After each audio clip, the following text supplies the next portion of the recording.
And in any event, I'm John Tyner. I'm president of the Washington County Public Affairs Forum. And we meet from about 11:45 to 1 every day on Mondays. See? The constancy of this is it's sort of like an organic organism which keeps growing, a single-celled organism with lots of growth potential.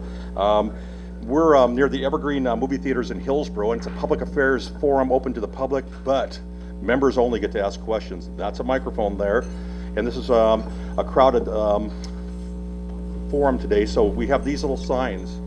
Since I assume everyone here is at least cognizant of English and can read, these signs, when they go up, need to be obeyed because I'm on about my 5th cup of coffee and I can get pretty surly if they're not obeyed. But in any event, what we have is we have the Secretary of State race, and the incumbent, Kate Brown, is here, and her challenger from Bend, Newt Buehler. We're also going to try to get on at around 12:30, House District 30, and that's the incumbent Sean Lindsay.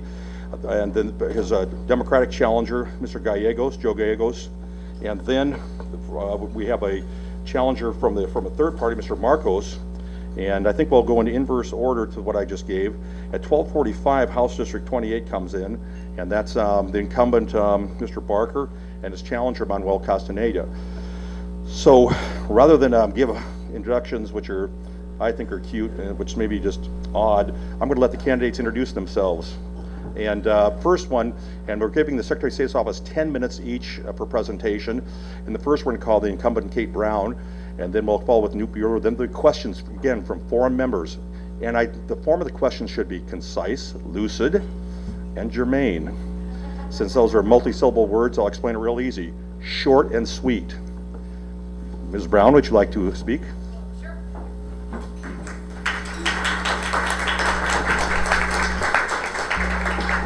Thank you very much. I'm Kate Brown, and here to tell you a bit about myself and what I've done as your Secretary of State, and of course to ask for your vote this November. First, I can't tell you how proud I am to be working for this state and its citizens. There's truly something special about Oregon. Sure, we're surrounded by natural beauty and a little bit of rain, but we're also infused with something more.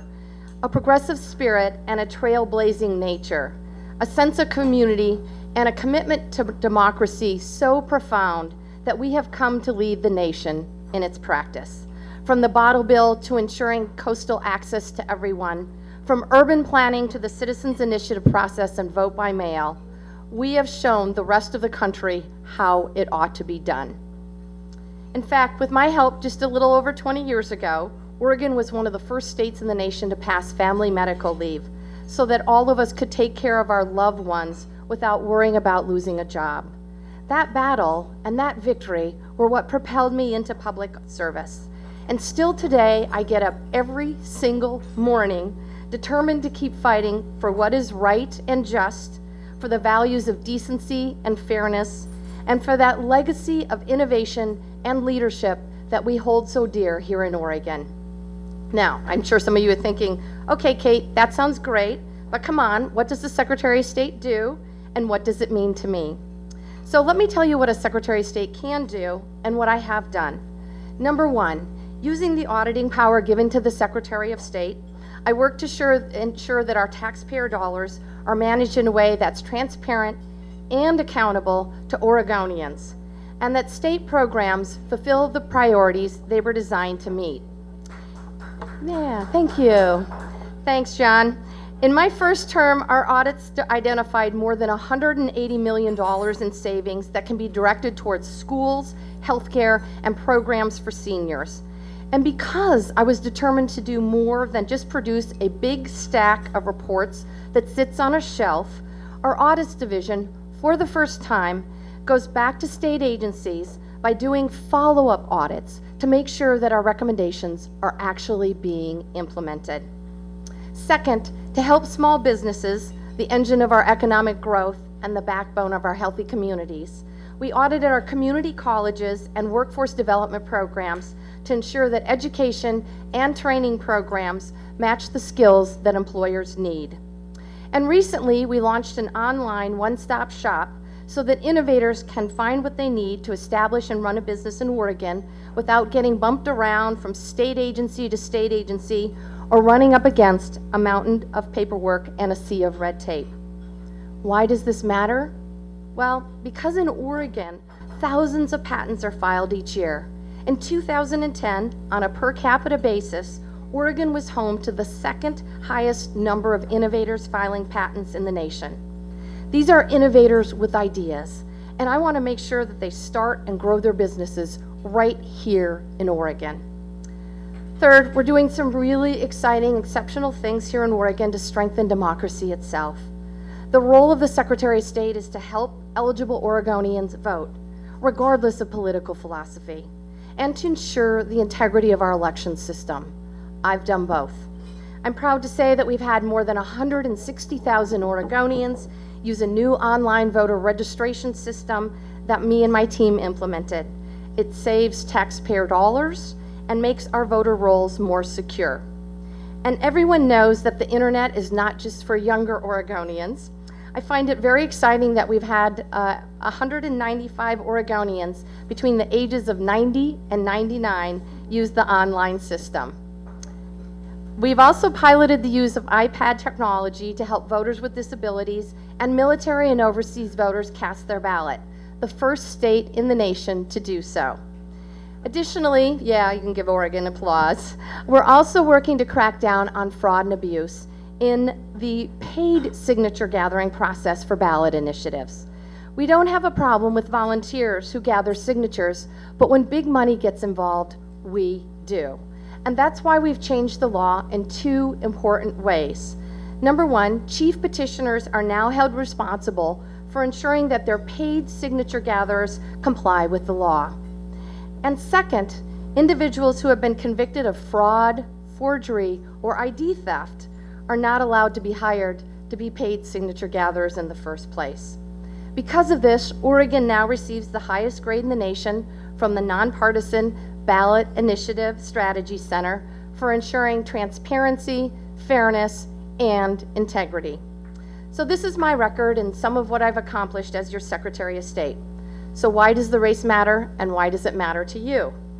To answer that question, I'm going to highlight a couple of differences between me and my main opponent, Knute Buehler, to demonstrate the choice here before you today.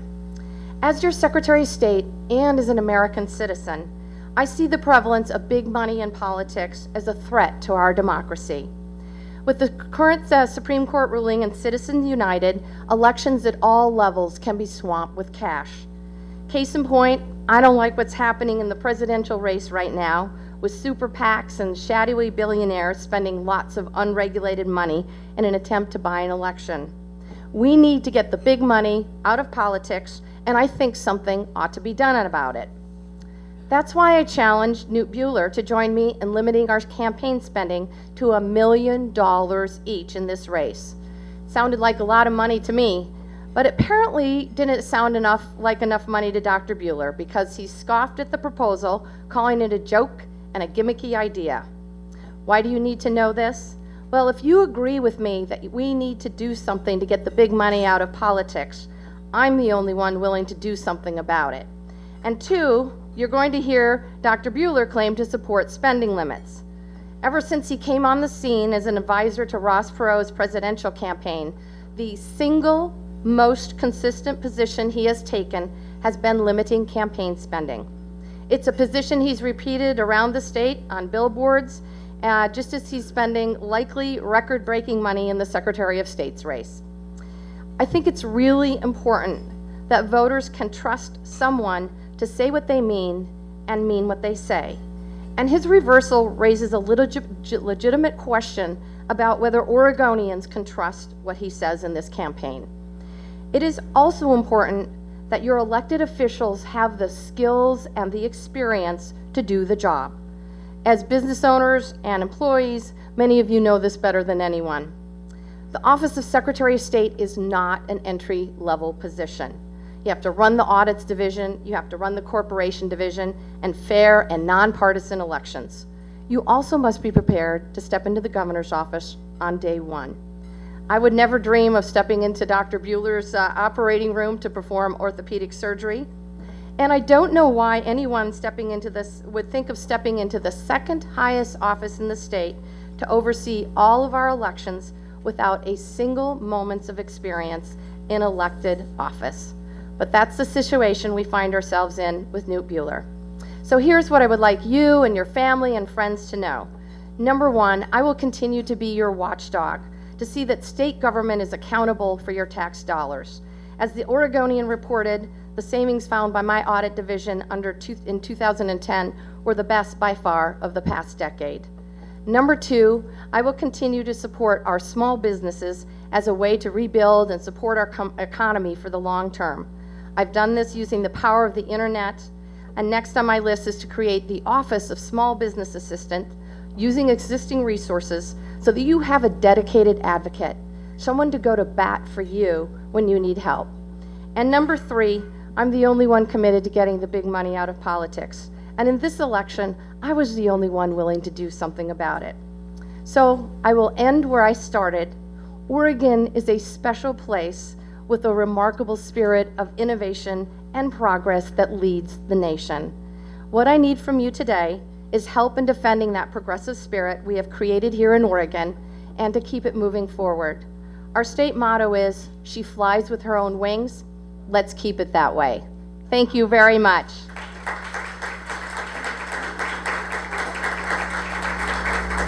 Thank you, Secretary Brown. Mr. Buehler, your podium, at least for the next 10 minutes. Thank you, John. Thank you, everyone, for being here. Kate, I'm glad you're thinking about a career in medicine. I think that will be great for you, and I'll be glad to make some introductions for you. And so, thank you very much. My name is Knute Buehler. I'm running for Secretary of State. During the last 9 months, we've had a wonderful time traveling the state of Oregon in the old Ford Explorer, put nearly 50,000 miles, a few dents and scratches along the way. We've traveled from rural counties to urban counties, from Portland to Eugene, from my hometown of Roseburg to where I live now in Central Oregon with my wife and 2 wonderful kids. And what we've heard all over the state is that people are really concerned about the direction, the downward direction that Oregon's been going over the last 20 years. And more concerning to me, very few people even know who our current Secretary of State is, or for that matter, what she's done over the last 4 years to try to turn around this downward cycle. And that's very different than what's been the case in the past. In the past, we had Secretary of States that were independent, problem solvers. People like Phil Kiesling, Norma Paulus, Mark Hatfield, took on big issues and solved real problems from Oregon. And now, unfortunately, the office is seriously underperforming. Opportunities to make Oregon better are being missed time and time again. As head of the Corporation Division, the Secretary of State has the opportunity to make Oregon more welcoming for business and job creation. And as head of the Audit Division, the Secretary of State has the opportunity to make sure that your tax dollars are used wisely, not only at the state level, but also at the local level. My opponent likes to talk a lot about finding waste. It's one thing to find it, let's fix it. I think we see time and time again that that's just not happening in Oregon. And finally, the Secretary of State has the opportunity, being head of the Election Division, to make sure that our elections are less partisan and more fair. And I think we've seen time and time again that this Election Division, which has been described by the Oregonians as being inept, has just not done it on a regular basis. And Oregon can't afford this kind of leadership anymore. Over the last 20 years, Oregon's been on a steady downward decline. In almost any way you want to measure it, any metric you want to use. My opponent likes to talk about independent think tanks and partisan groups like the Ballot Initiative Strategy that gives her a gold star for awards, but let's look at things that really matter for people, like jobs and teachers and cops on the street. If you measure Oregon in terms of our economic activity, our per capita income has fallen steadily over the last 20 years. School quality is now 43rd out of 50, and we have, if not the shortest school year in the nation, one of the shortest. But you know where we rank number one? Is the number of hungry kids showing up at school. And just last month it was announced that Oregon's also number one in the number of people on food stamps. And that's painful to someone who grew up in Oregon and saw Oregon in a very different light. In the past, Oregon was seen as that shining star in the light in the West for good government. And now that's just not the case. Frequently we're made fun of about the direction of the state and policy decisions. And as Secretary of State, you have real opportunities to help turn that around that's being missed right now. As Secretary of State, you're in charge of the Corporation Division. You have the opportunity to make Oregon more welcoming for business and putting people back to work. Right now, the Corporation Division is little more than a business registry of names. I'd retask the Corporation Division to really make it that partner for business success. I'd be that Secretary of State out there meeting with small business leaders, encouraging industries to come to Oregon, maybe even opening up export markets to places like China where I've done business myself in the past. And as I've traveled around the state of Oregon, the biggest complaint I hear from small business owners especially is all the red tape that is preventing them from putting people back to work. The 11,000 pages of rules and regulations that ensnare them and prevent them from growing their business. My opponent likes to talk about the red tape she's gone through, but again, it hasn't happened. Look what's happened with our economy over the last 20 years. Talks about redoing websites, but that's not how you put people back to work. I'd create a small business navigator in our Corporation Division that helps small businesses get through those rules and regulations. So I think the choice in November is going to be clear. Do you want more of the same, or do you want a Secretary of State who's going to be a real partner for business success? I think the status quo has to go. And another place where you have opportunity as Secretary of State is in the Audit Division. Now, when you're in charge of the Audit Division, you're the person most responsible to make sure that your tax dollars are used wisely and efficiently.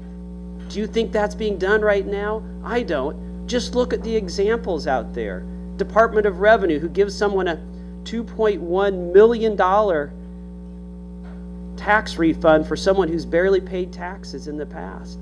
Now the Secretary of State's office has audited the Department of Revenue 3 times in the last 2 years. It just doesn't stop there. There's problems with the Business Energy Tax Credit Program. There's problems with overpayment of unemployment benefits that go uncollected. And my recent favorite is that bridge to nowhere between Corvallis and Newport, one of the biggest projects in the Department of Oregon Transportation history. Now they're blowing up bridges that they just built. My question is, where's our current Secretary of State? There's 72 full-time auditors in that office. You think that would be a priority. And finally, Secretary of State has the opportunity being head of the Election Division to make sure that our elections are less partisan and more fair. And the current Secretary of State has made a series of decisions which has just made this partisanship all the worse. Moved an election for Labor Commissioner from May to November on a mere technicality just because it would benefit her Democratic colleague. But she just hasn't treated Republicans unfairly. She's treated independents unfairly by restricting their access to the ballot.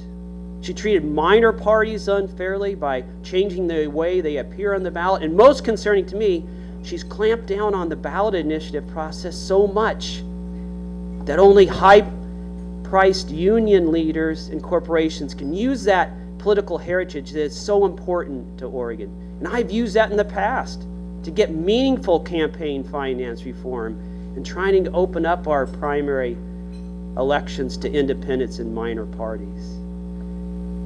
And Secretary Brown is not in her whole 20-year career proposed any meaningful campaign finance reform until 3 months left in this election.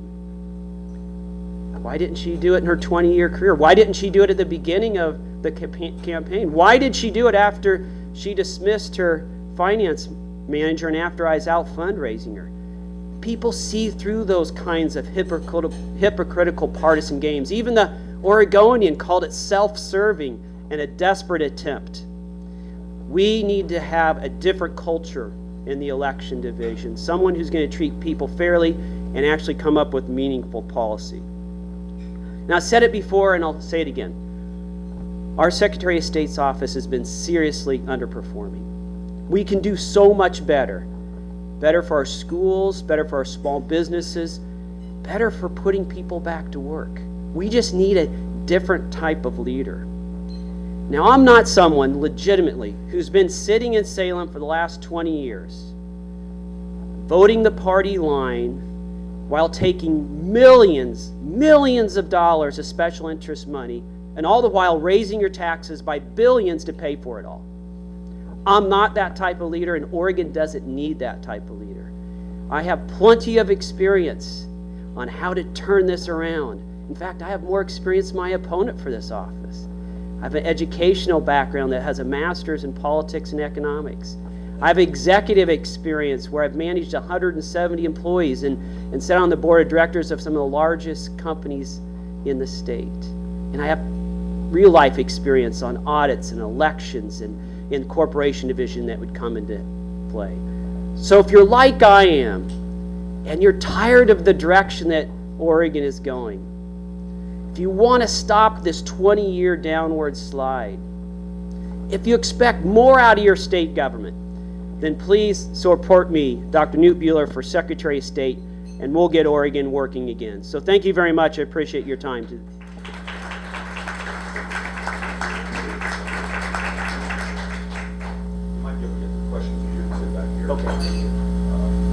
Okay, this is time for questions. Questions are open to forum members, and basically, you are subject to the same thing the speakers are. See these signs? Please honor them, because I don't want to look bad on TV by yelling at you. Okay, first question is from Forum South, as is traditional, and I will see it right here so y'all can see when I do this. For a South Forum member, Mr. Buehler, you have said things are going downhill in the last 20 years without any specifics. One thing, okay, in your opinion, are you proposing open primaries? Well, I think almost any metric you want to look at, Oregon's been on a 20-year downward cycle. And let me just call out a few.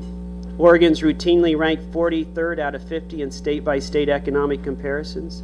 Our per capita income in 1990 was nearly in the top 20 state-by-state comparisons. Now we're squarely in the bottom 20. But it's just not about economics. Let's look at school quality. We're ranked 43rd out of 50. We have the shortest school year in the nation at 170 days. And you know what? If you count the half days, not as full days like they do, we probably squarely have the shortest day.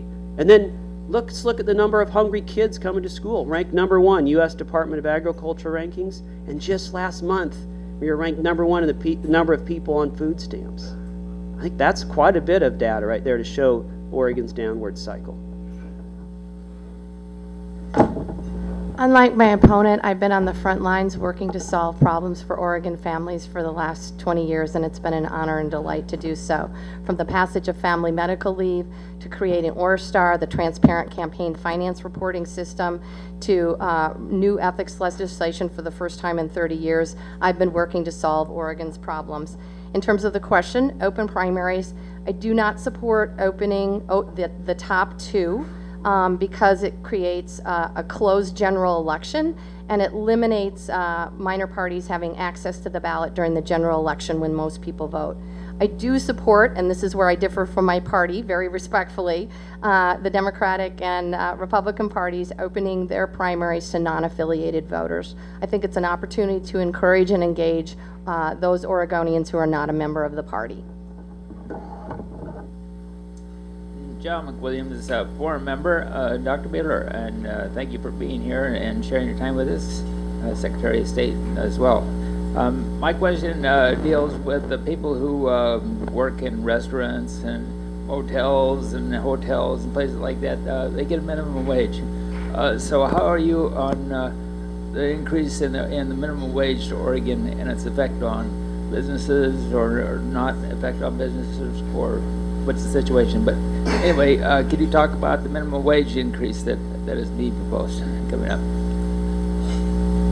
I support the increase to the minimum wage to help Oregon's working families, and I actually think it helps Oregon small businesses as well, because money in Oregonians' pockets means more money for businesses on Main Street.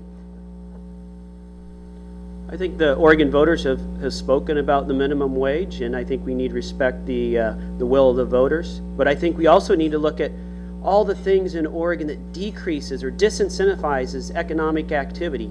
And I have an acronym for that. I just call it DIRT.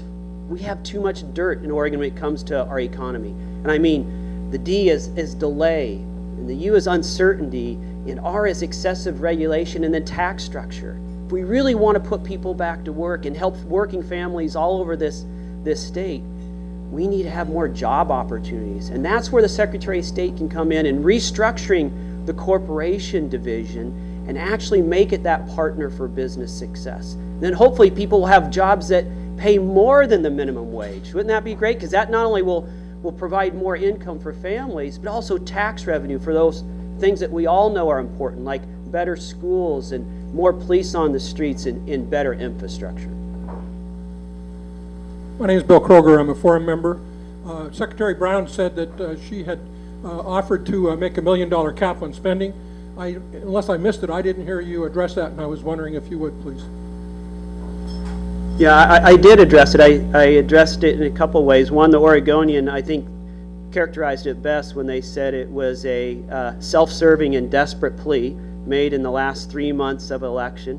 If you're really serious about voluntary spending limits, you should do it sometime in your 20-year career, like I've done in helping get a ballot initiative passed in 1994. It's completely revamped Oregon's campaign finance laws. That's real leadership. But playing partisan games and manipulating our election system for personal advantage, that's what we need less of in the election division.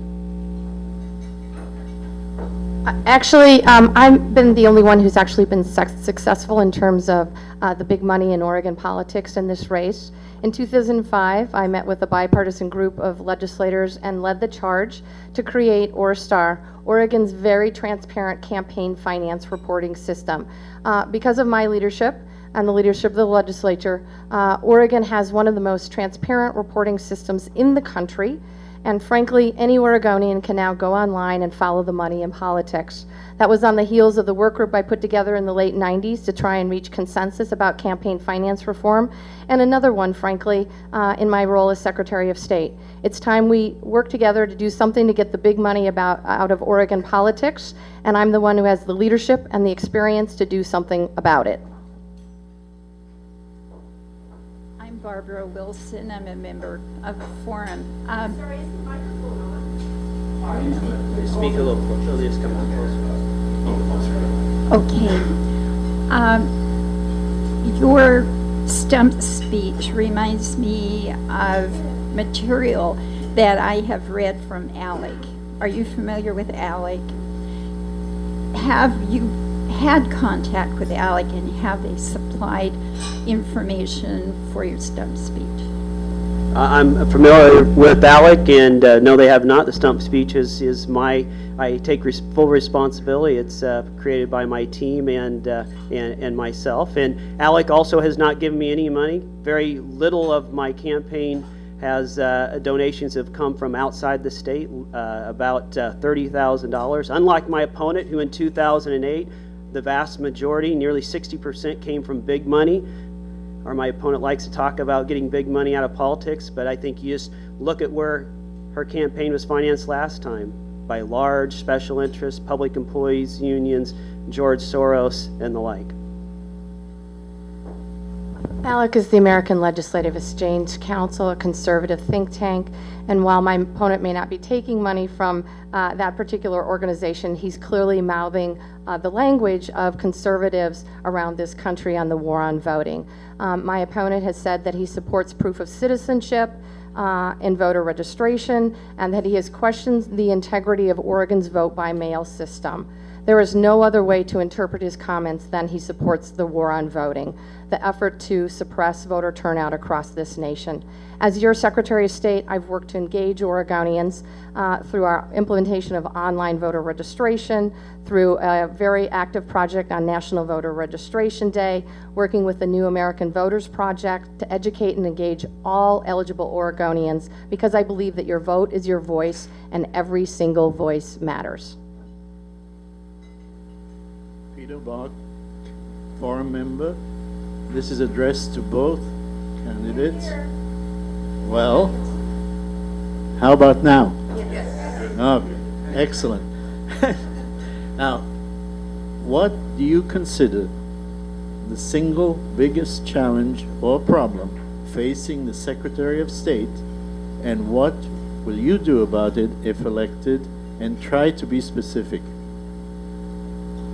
Thank you. I think there are two specific challenges facing the job of Secretary of State. Number one, to make sure that every single taxpayer dollar is spent effectively and efficiently through performance auditing. We've started on this road. As I mentioned earlier, we've delivered over $180 million in savings and cost efficiencies. And not only did I not just let those reports sit on a shelf, we're conducting follow-up audits. We're working with the Oregon legislature to hold the agency feet to the fire, and I meet with agency heads to make sure that our recommendations are being implemented. Roughly 80 to 85% of the recommendations we proposed have been implemented. I think the other second challenge, frankly, is to make sure that we are supporting Oregon's small businesses, truly the heart of our economy. As your Secretary of State, I've worked to make it easier to start your business in Oregon, expand your business through our one-stop shop business portal. Number two, we're proposing the Office of Small Business Assistance. But number three, I think it's going to take creativity and innovation, and that's exactly what I've brought to the Secretary of State's office. I've partnered with a private company, Chavs Consulting, in Baker City, to deliver a state service at extremely affordable price to enable Oregonians to access records. We've also put over 20 people to work in Baker City. Thank you. We're getting close to the end, so we have to respond to one more question. Sure. I think there's two main things to concentrate on. One is making Oregon more welcoming for business and putting people back to work. And I have a number of ways that way I'd engage in trying to solve that problem. One, I'd be that Secretary of State who is that ambassador to small business, who's reaching out, talking to people, trying to encourage them and understand what their problems are. Second thing we can do to put people back to work is to cut through this red tape. Oregon is the third highest regulated state in the entire country. I have a proposal for a small business navigator that I'm glad to see that Secretary Brown now has agreed to, even though we proposed it 4 months ago, and I'm glad to see that bipartisan support. But that's the type of thing we need to cut through that red tape. The other area that we need to challenge and really overcome is this excessive partisanship that's developed in Oregon elections. And there's three ways that we can really turn this around. And let me just be clear, despite what my opponent has said, I am a big supporter by vote by mail. But what we need to do is just make it better, or the best we can. We need to make it the best election system in the entire country.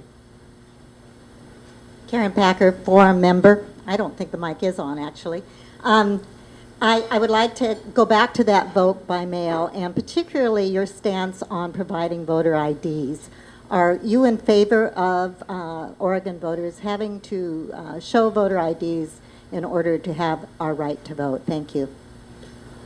No, I'm not in favor. In fact, it's not even a pertinent question in Oregon because we have vote by mail. We don't have polling places. So I think it's unfortunate that Secretary Brown has tried to introduce this very divisive issue into Oregon politics. And actually, I think it shows a consistent ability of her to try to twist words and to structure a campaign to scare people.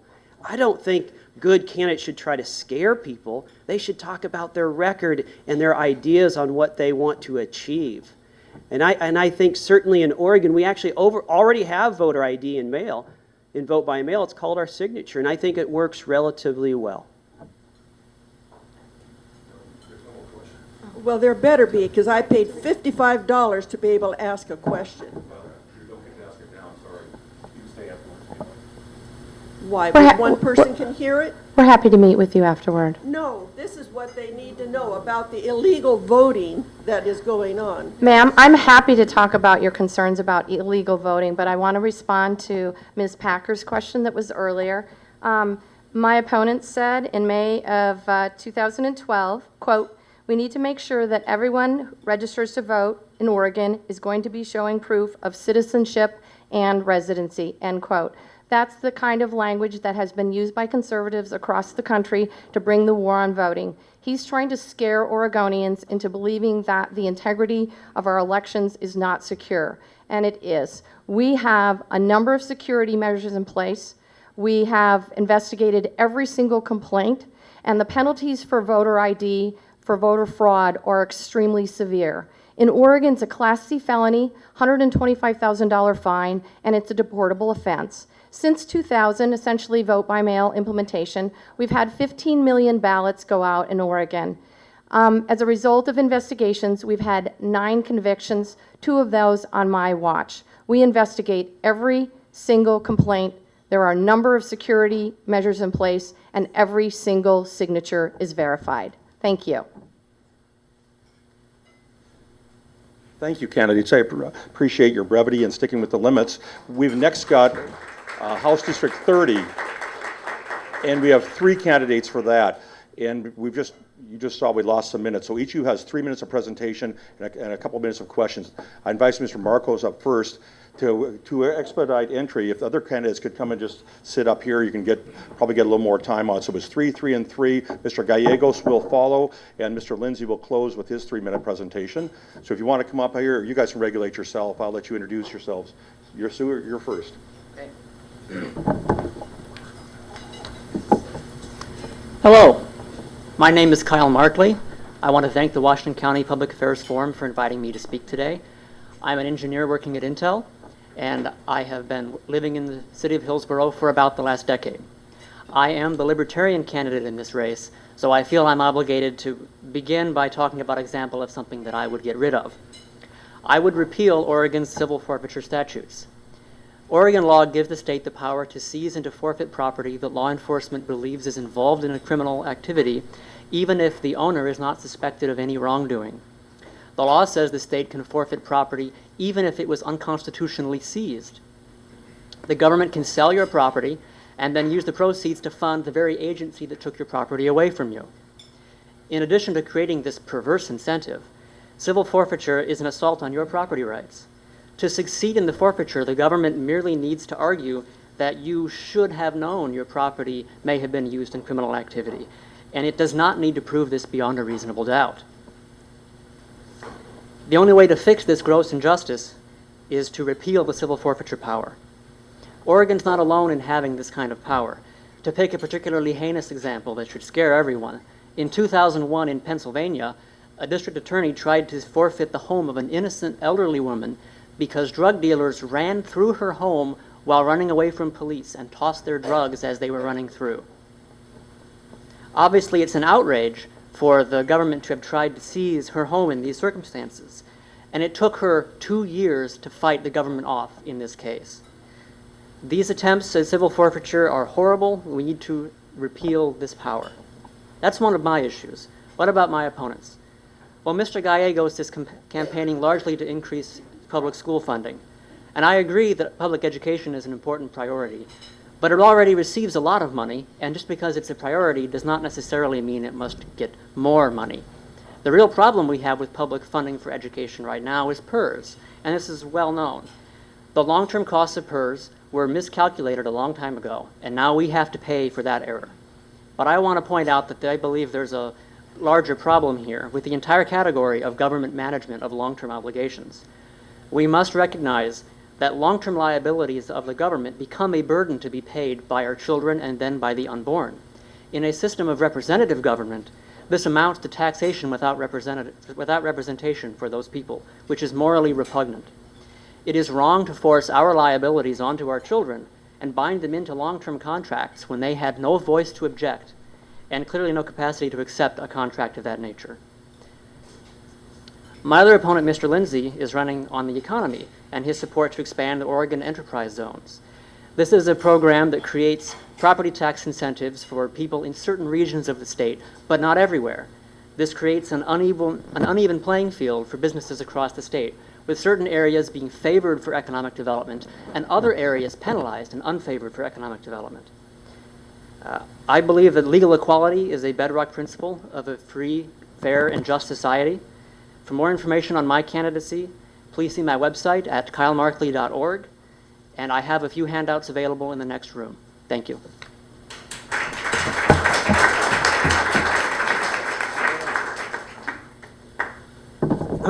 Hello, my name is Joe Gallegos. I am a professor emeritus from the University of Portland after having taught there for 25 years, retired last year. I'm a father, a husband, a dog owner, and I'm a candidate for House District 30 on the Democratic ticket. I want to share with you today sort of three items: who I am, why I'm running, and what I would do in office. So those three things. I'm running, well, let me go back to who I am and just share with you that I'm not a career politician. I'm not a corporate lawyer. I am, as I said, a former professor. I'm also a small business owner. I own Western Research Associates, which is a consulting firm. And in that business, what I do is I provide needs assessments and program evaluations, organizational analysis, mainly for nonprofit organizations, but also for state. I've also been advisor to federal agencies, Oregon, Washington, Idaho, local municipalities. So I've been quite involved in government, although never been elected to government. The other thing I am is a lifelong advocate for social justice and equality. And I will continue to fight for those kinds of principles as long as I live, and I intend to live for a bit longer. I would say that, also, I mean, why I'm running, I just believe that we need a redirection in terms of priorities in Salem.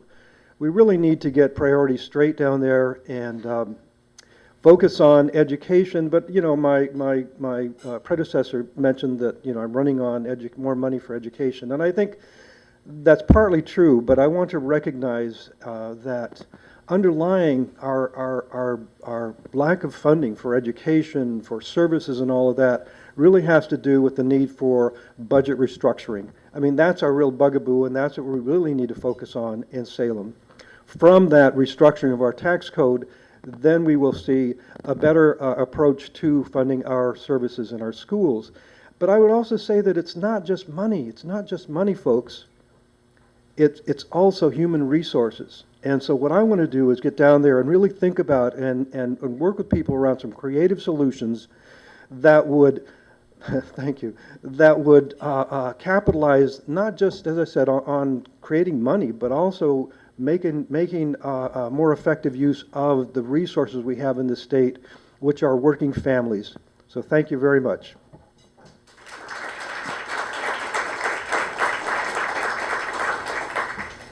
Hi, good afternoon. My name is Sean Lindsay, current representative for House District 30. We are sitting in House District 30. It's great to be with you. I'm a father of 3 girls, been married to my college sweetheart for 15 years, and you heard that right, all girls, no boys. 2 years ago, I said, we should fund the education budget first instead of last. For the first time in 15 years, we did it. I'm happy to report that we did that. First time in 15 years, we did it. I also said 2 years ago when I was running here at this affair that we should spend less money than we take in, and we should save for a rainy day. I'm honored to report that we balanced the budget without raising taxes, and we did save for a rainy day that saved our hides a little bit down the road. 2 years ago, I also said if we want to have a healthy public sector, we need to have a healthy private sector. I'm honored to report that we passed and expanded enterprise zones and other incentives that have incentivized other businesses to not only come here, like Genentech, the cancer company, and also SolarWorld and other, but to expand here. And they have a great byproduct when they come here. It's called jobs. And when we have a healthy private sector, we will have a healthy public sector. One other thing, this is a little bit boring, but it's real, and that is every 10 years, the legislature is tasked with passing a redistricting plan. We have to redraw the legislative and congressional boundaries. For over 60 years, 60 years, we failed to do that. But I'm honored to report that for the first time in 60 years, the legislature passed a bipartisan redistricting plan, and I'm honored to have led that committee that did it. Now, looking forward, what do? PERS reform. Let's face it, PERS just got bumped $900 million. To put that in perspective, that is 23% higher than the entire Measure 66 and 67 were to provide. $701 million gone that fast because of this PERS bump. My opponent says any talk of PERS is a distraction. Folks, I simply disagree.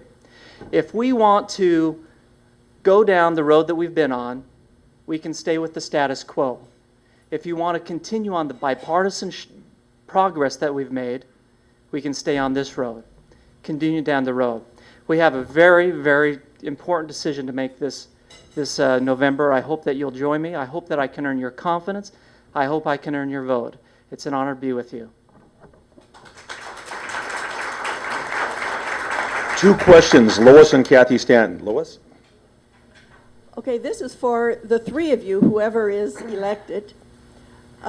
Because I've been working for more than 10 years on the illegal voting issue, and with more than 17,000 illegal votes that come up now and then with multiple ballots, this is very important because that makes us no better than a third world country if there's no integrity in our votes.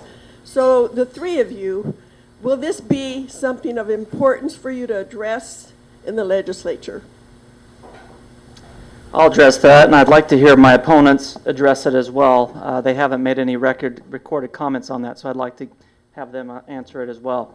Number 1, Secretary Brown mentioned that she supports legal voting by proved citizenship, and that we also should, and that implies that we should not have non-citizens voting.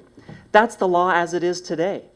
You have to be a citizen to vote in Oregon. And the way you do that is you register online, you have to show some proof of citizenship. Now, are there issues? Yes, there are issues. I have been down at the Washington County Election Division, sitting reviewing it as an observer, and that's exactly right. There were people that were coming in with forged ballots, and we helped put an end to that. Just as simple, and both sides of the aisle were working on that to put an end to it. But it happens, folks, it does. And we need to improve our performance in that arena. I'm happy to agree with Sean on this issue. I think we simply need to enforce the laws that we already have. I think the issue is a distraction. Just as the PERS I referred to as a distraction. What I mean by that is it's a political distraction. You know, I mean, I think you're right. We need to enforce the laws of the land, and I will certainly do that if I was elected. But I do want to say that I think when I talk about political distraction, I'm talking about conservative and Republican fear-mongering and pointing the finger and turning sectors within our society against each other, rather than focusing on the real issues which have to do with the budget, which have to do with supporting working families in this society and in this state. Thank you.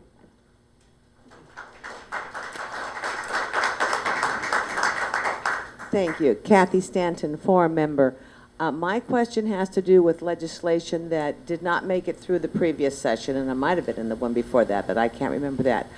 I want licensed insured drivers on the road next to me. And I don't care whether they're registered to vote or whether they're legal, so long as they've taken the driver's test and have insurance, that's good enough for me because I want safe people next to me on the road. How will you address that in this next session, or in your case, Mr. Lindsay, how did you address that in this last session when I don't know if it made it to the floor even, so I can't tell you that.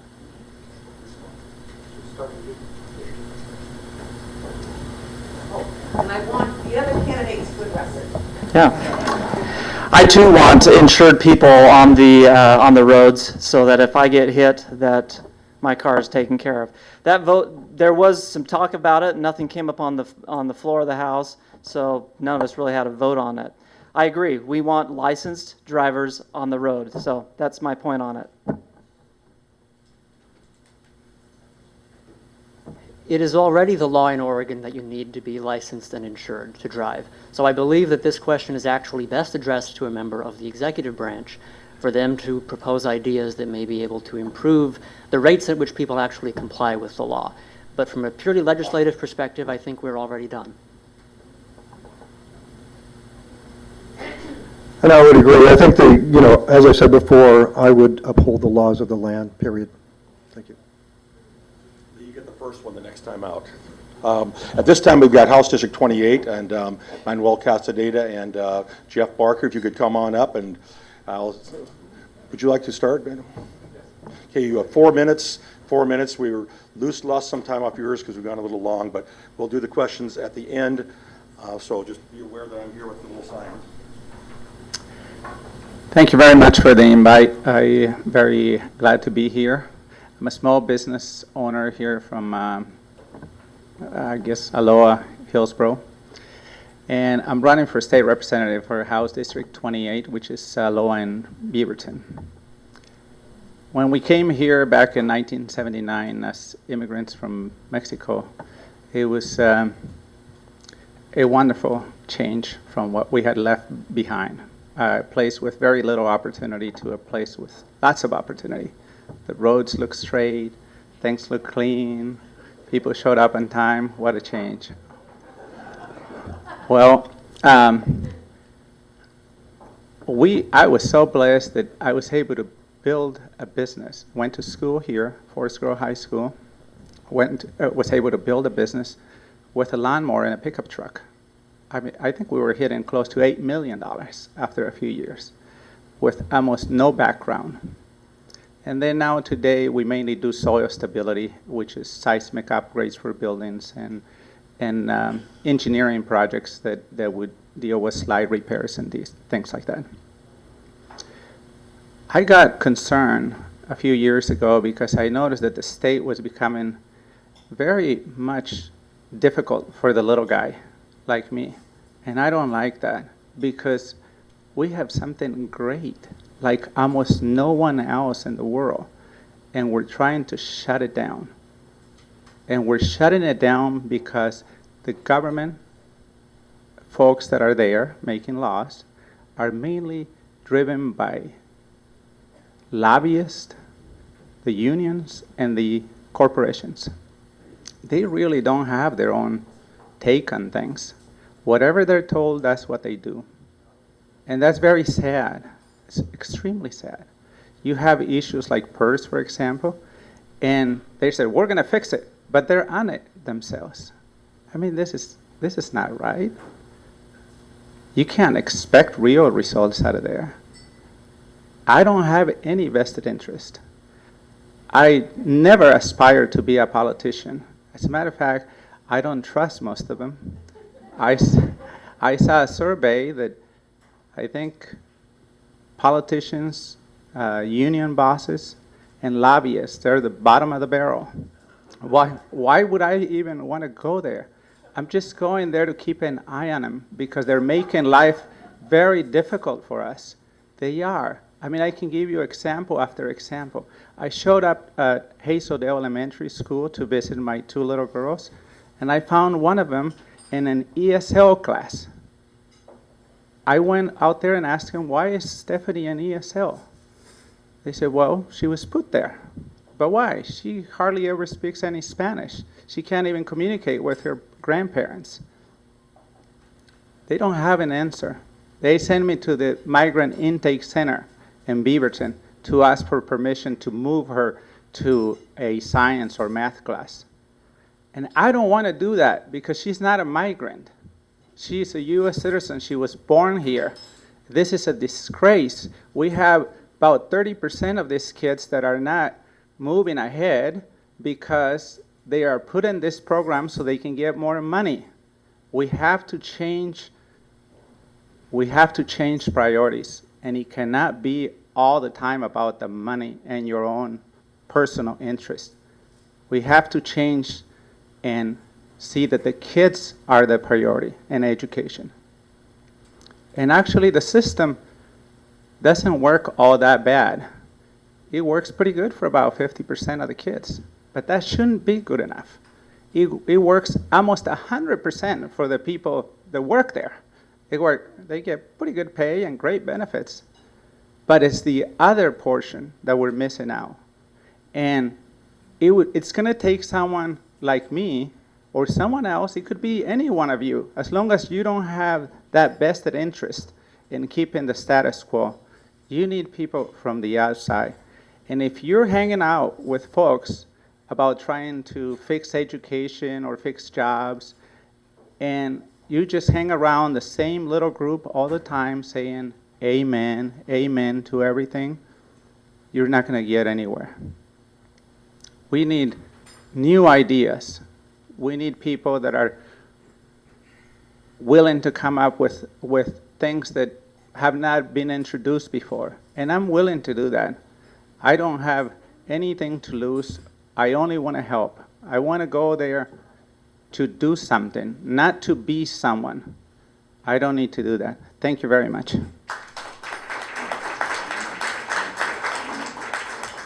Thank you. I'm Jeff Barker. I'm the current state representative here in Beaverton and Aloha, and I'm proud to be serving you now.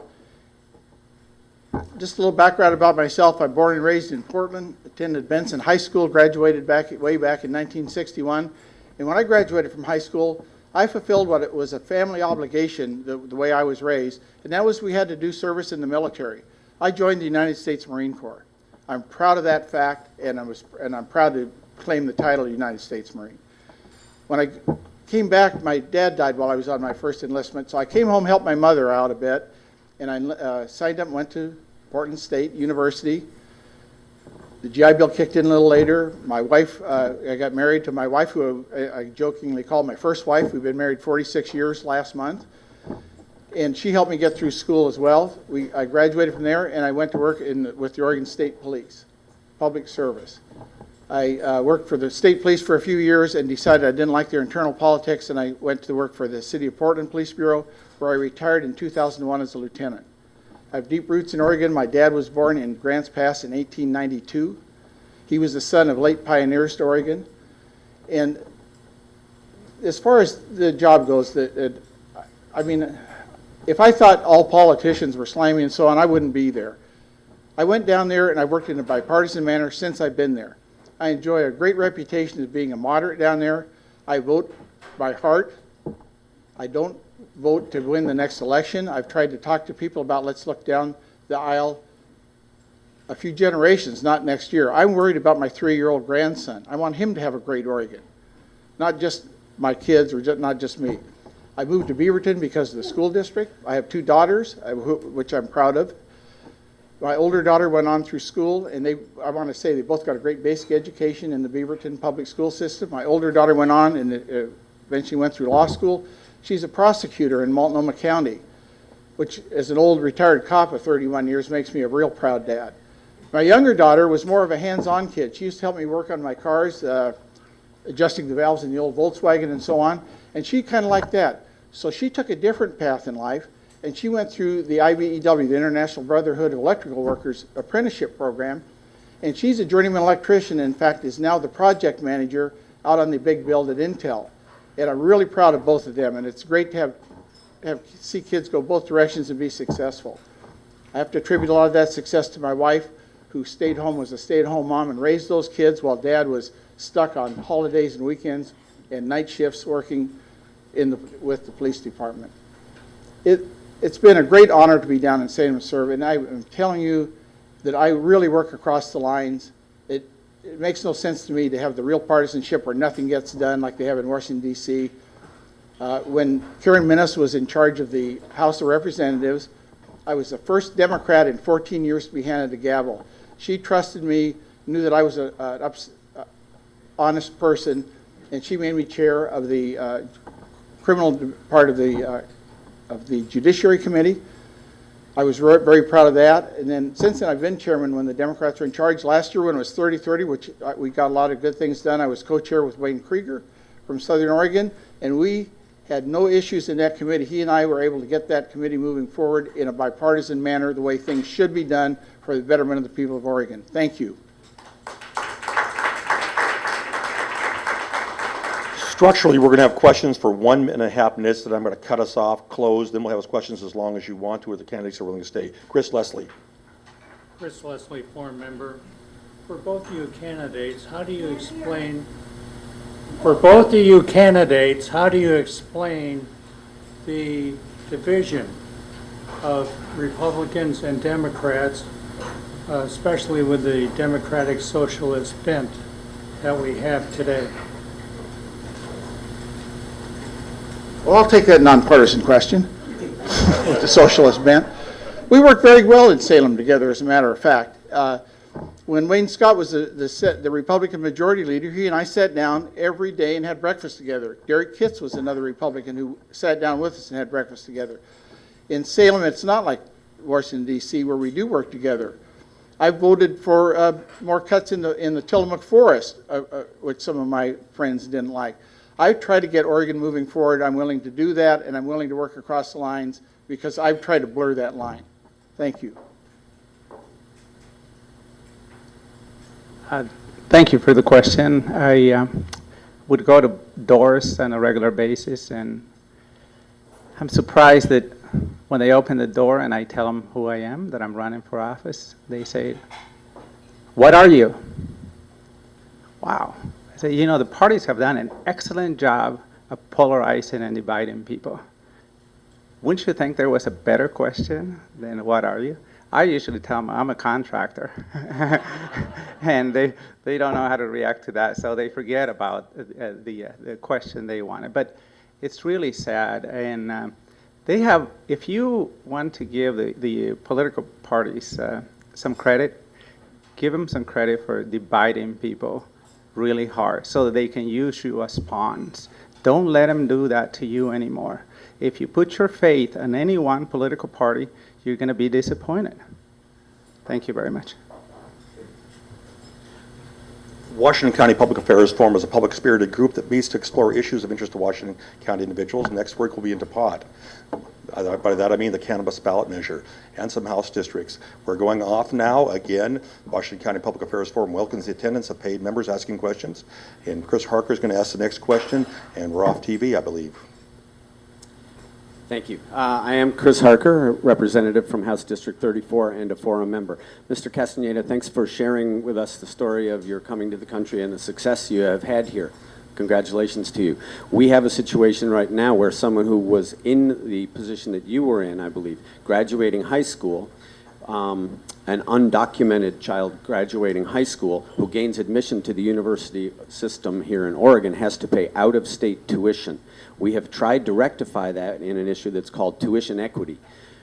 We believe, some of us, that those people should be able to pay in-state tuition. Where would you stand on such an issue? Well, I believe that in-state tuition means for people who live in the state. Is that right? And if that's the case, if you live in the state, you should pay what the other residents of the state pay. Thank you.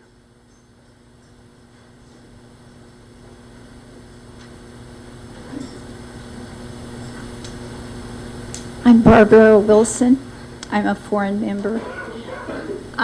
I would like to hear, what do each of you know about climate change? And if you were in the legislature, how would you address that issue? Well, I know the climate change. I believe it's a real issue, the polar ice caps melting and so on. I don't think it's just a temporary thing going on. And in the state legislature, that's probably a fairly limited topic that we would ever address. But we need to keep our eye on that thing because it has to do with our agricultural system, which is huge in Oregon, with the timber, with the farming, and so on. So I would do what I can to help support the farming and the timber industries here in the state. Thank you. So on climate change, what an interesting topic. Not even the big scientists want to agree on how to handle that. I do, I'm not a scientist, but I do know that the climate changes. Sometimes it gets hotter, sometimes it gets cooler. I can't tell you that I know who's doing that specifically. Thank you. My name is Penny Okamoto. I'm a forum member, and thank you very much for this opportunity. I'll keep my question really quick because I know everyone wants to get out of here. So because of a court's decision last year, a change in state law is needed to allow Beaverton and other Oregon school districts to keep the ban on concealed handguns in their schools. Would you support that legislation? And I know you're tight. You can just say yes or no. Thank you. For both of you. Thank you. Actually, the only limit on your response is the television time. We've got another 5 or 10 minutes that we can go. Once the television's off, it's off. It's my duty to create the time frame for that. We can ask questions of any of the candidates who want to. We've got a fairly open amount of time. I'm going to run about another 10 minutes max. Okay. Sharon, if you want to. Thank you for that question. I grew up until I was 14 years old in a village down in the west coast of Mexico. And that is one of the most difficult places for a normal, law-abiding citizen to own a gun legally. However, the criminals, they all have guns, and they terrorize the public like you won't believe. It is just unbelievable. I actually live close to a village where they would go in there, police would run away, and drag a young girl, 15 years old. She was very pretty, and took her over. Everyone just shut their doors and yelling. Nobody would come and help this poor little girl. Why? Because most of them that were good people couldn't own a gun legally. I also had the privilege about 3 years ago to go to Switzerland for some work, and I was just amazed as to how safe everything looked there.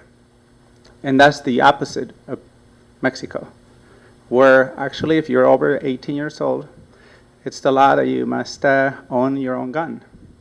So if I had a choice, I would pick Switzerland's ways. Thank you. I haven't actually seen this bill, and I think it was illegal for people to have guns before, the people with concealed handgun licenses. Now, I'm a cop 31 years. Law-abiding citizens are not the problem. Law-abiding citizens are not the problem. Now, this bill, as I understand it, it's proposing things like we'll make it a Class C felony. We're trying to save money by not putting people in prison, and yet this bill would, if it is the way I understand it, a mother gets a call, her daughter's sick, she rushes to school, forgetting her purse is in her gun, gun is in her purse, to pick up her sick child. We're going to send this woman to prison for 5 years? I don't think so. I mean, I'm not going to favor something like that. And then the other thing, they say, well, they should leave it in the car. You should never leave a gun in the car. That's where the cars get broken into. That's where the guns end up at Lloyd Center. And it just, and the other thing was they were telling me, I got a call the other day, well, we're going to have an opt-out. So school districts that will allow it can say, okay, you can have it. When the gun laws were enacted in Oregon, when it was changed, there was a compromise, and part of it was it's going to be the same throughout Oregon, so that before you could come into Klamath County and you could have, whatever you wanted right out in the open. By the time you got to Multnomah County, you had to have it locked in a box. Made no sense. It doesn't make sense for people. There's 196 school districts, so we're going to have 196 different rules. And you go to your kid's game at a different, especially if you don't live in Portland, you live in Eastern Oregon, where you go to a different school district, and suddenly you're going to be committing a felon, a law-abiding citizen who's gone through training and who's passed background tests. I just don't see that law as being a sensible one, but I haven't looked at it yet. I'll take a look at it when they get the bill, when they actually have it on paper, so I can address it point by point. Thank you. Okay. Well, if someone has a pressing question, we'll extend it. Seeing none, I would like to thank the candidates for Secretary of State, Newt Buehler and Kate Brown. And I think they're still here. I probably would address private questions at some point in time. And I believe Sean Lindsay and Joe Gallegos, and I think I mispronounced Kyle Markley's name, so I apologize to you for that. And then Mr. Barker and Mr. Castaneda are here also, so I'm declaring that we're formally at an end, but unless you can chase people out the parking lot or find them here, you can stick around. Thank you.